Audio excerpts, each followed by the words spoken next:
Bakersfield, what up? So today we decided to take our asses out of town for some much needed beach. Vamos.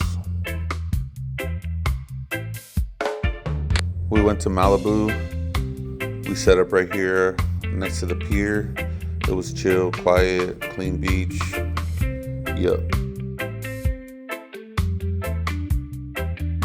We're Mexican, so we had to pack some sandwiches.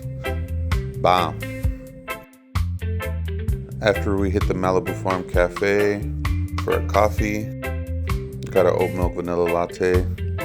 It was mid at best. The cafe's on the pier, so at least we got a nice little view.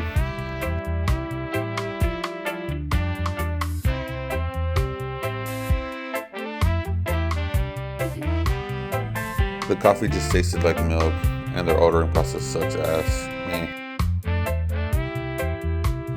It was nice to get away for the day, but home sweet home. Peace.